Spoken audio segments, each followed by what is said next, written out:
The Genuine Article. Discussion and commentary based on articles from JACC.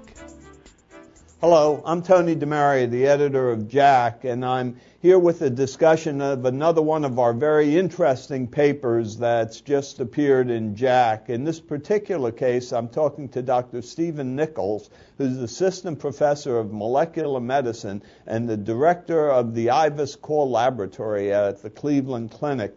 And Dr. Nichols has just authored a really interesting paper examining the relative effects of a lowering of LDL cholesterol and blood pressure and their effect on the regression or lack of progression of plaques. Tell me, Dr. Nichols, what stimulated you to look at the combination of blood pressure and LDL cholesterol?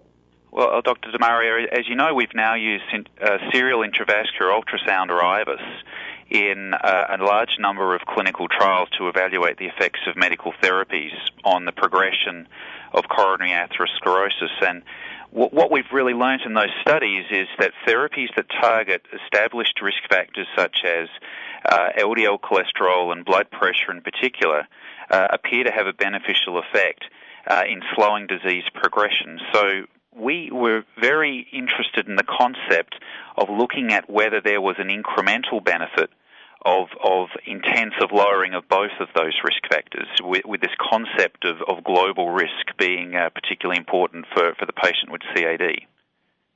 Yeah, one would have predicted that they would be mutually beneficial. How did you go about showing that? So what we did was we pooled 7 of our clinical trials involving nearly 3,500 patients, all with angiographic CAD, who underwent serial intravascular ultrasound in our studies.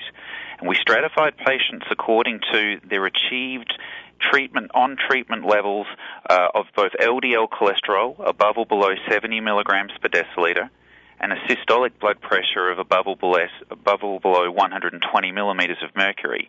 So we essentially had 4 treatment groups that we compared the progression of disease, and we, in particular, we looked at the changes in the percent atheroma volume, the PAV, and the total atheroma volume, the TAV.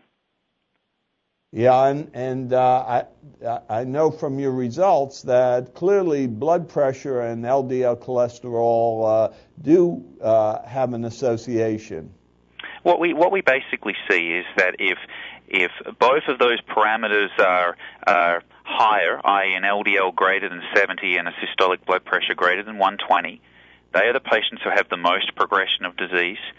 As you lower one of those parameters below 70 or less than 120, you get a reduction in disease progression. And it became quite clear to us that the patients who have the least progression of disease in their coronaries are the patients who get both their LDL below 70 and their systolic blood pressure below 120. So it very nicely reinforced the concept to us that it was intensive management of global risk, trying to hit multiple risk factors that was going to have potentially the greatest benefit for patients.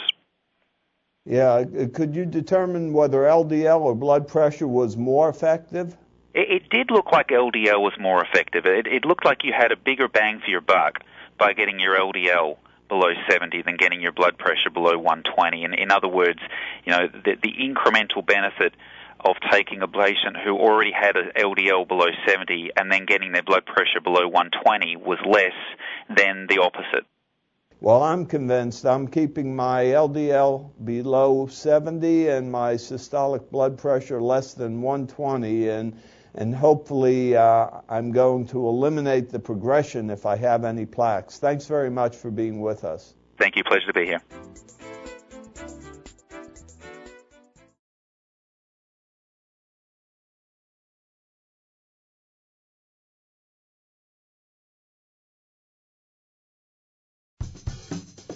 Have a question or comment about a CBN story? Send us an email at cbnfeedback@acc.org.